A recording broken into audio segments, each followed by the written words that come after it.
혹시 폴아웃 쉘터라는 게임 알아? 2015년에 처음 등장했는데 최근에 다시 주목받기 시작한 게임이야. 이 게임은 포스트 아포칼립스 배경에 핵전쟁을 연상케 하는 컨셉으로 이루어져 있는데 그것 때문에 사람들은 소름 끼친다, 지구 종말의 귀요미 버전이다 등 다양한 리뷰를 남겼어. 이뿐만 아니라 좀비를 내세운 다양한 콘텐츠들은 물론 지구 종말에 대한 이야기를 다룬 영화들도 많이 나오고 있어. 왜 갑자기 지구 종말에 대한 콘텐츠가 인기를 끌고 있는 걸까? 지구 멸망에 대한 예언과 종말설에 대한 추측은 꾸준히 있어 왔지만 코로나 이후 바이러스로 인한 전염병, 자연재해 등의 이유로 인류의 멸망을 두려워하는 사람들이 늘어나고 있어. 그런 심리를 반영해 좀비, 종말 관련 영화들이 줄줄이 개봉되고 큰 인기를 끌고 있지.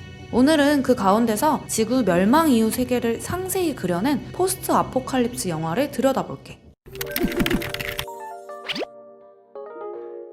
가장 먼저 소개할 영화는 2020년 7월에 개봉한 영화 반도야.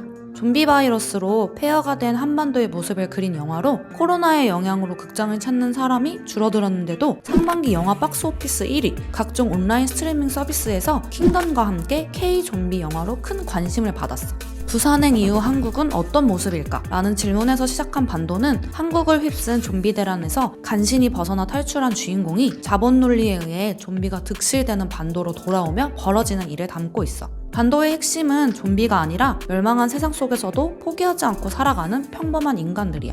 영웅이 아닌 일반 소시민들이 위기를 이겨내려고 애쓰는 모습에서 우리는 코로나라는 큰 재난을 겪고 있는 현재를 돌아볼 수 있어. 전 세계적인 전염병이 우리에게 고통을 주고 있지만 우리는 언제나 그랬듯이 아비규환 속에서도 대안을 찾아내고 서로 힘을 모으는 연대의식을 발휘하고 있잖아?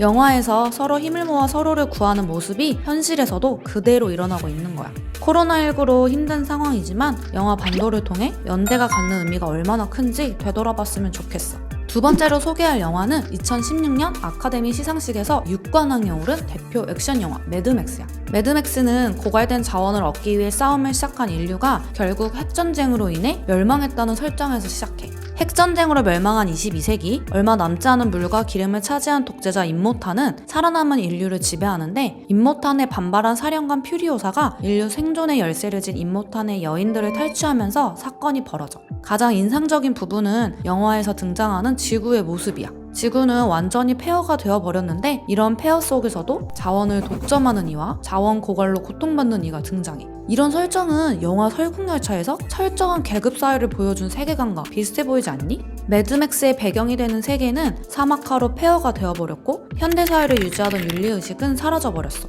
희소자원을 차지하기 위해 사투를 벌이는 모습까지 더해지면서 우리는 재난 후에 벌어질 상황을 구체적으로 상상해 볼 수 있지. 미래에 대한 불안감이 더해지면서 우리의 삶에도 불안감이 더해지고 있어. 하지만 이런 상황에서도 우리는 재난을 극복하려는 의지를 잃지 말아야 해. 영화 매드맥스에서 살아남은 이들이 끝까지 인류가 생존할 방법을 포기하지 않는 것처럼 말이야.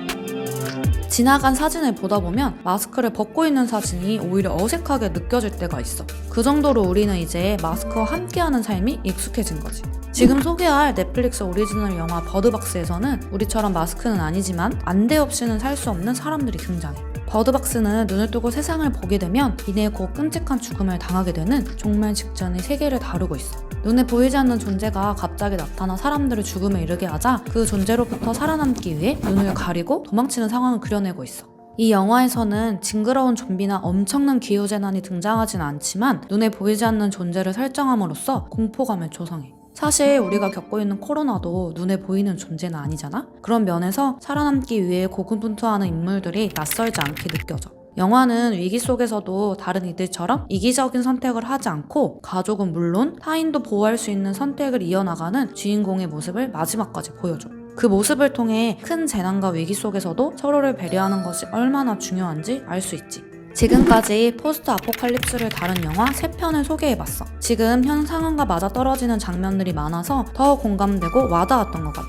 코로나19라는 전무후무한 전염병과 함께 공존하고 있는 지금 우리는 매 순간 좀 더 성숙한 선택을 해야 해. 일상 속에서 마스크를 사용하거나 사회적 거리두기를 위해 집에 머무르는 것처럼 그 순간엔 별거 아닌 것 같은 행동이 결국은 큰 영향을 미치거든.